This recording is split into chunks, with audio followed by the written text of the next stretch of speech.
Hi everyone, Dylan Mangel with Nebraska Extension here, and I'm up here at the Eastern Nebraska Research and Extension Center near Mead, Nebraska, doing a little bit of work getting ready for the fields. Beautiful day.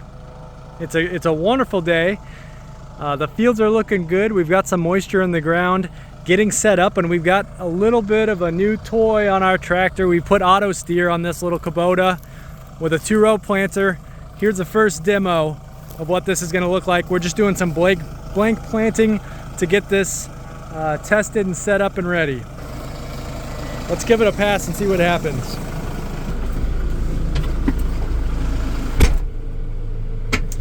So we went with the Trimble system. The planter is small, so you can see how small that is. I'll just throw that in the ground. We're lined up.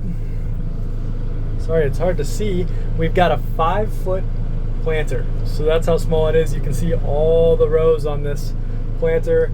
We're ready to engage. Let me throttle up and we'll hit it.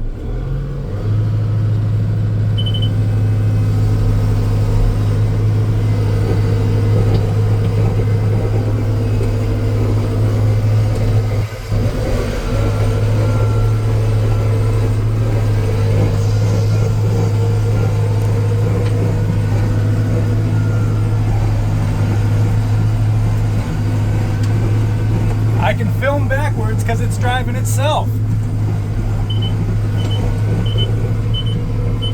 It's just saying end of row approaching. We're spot on with the row still. Banu's watching. We're out here testing together and it's working out great. We're ending our row.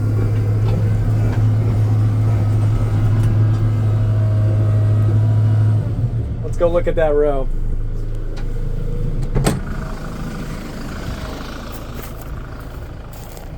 And it's straight as can be.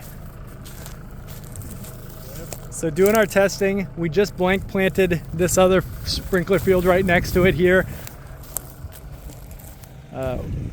We've got 50 feet, it's 60 feet between sprinklers. We've got 50 feet planted. It gets hard when you get, there's a remote control airplane at our remote control airplane airport here. So that's what you're hearing in the background. Pretty cool. All right, so it's 60 feet wide. We've got 50 planted. It gets really hard to maintain this middle section. Last year we centered that 50 feet, so we had 5 feet on each side.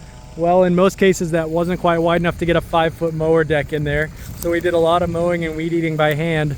This time we're gonna shift it slightly offset. So we're hugging this row of sprinklers.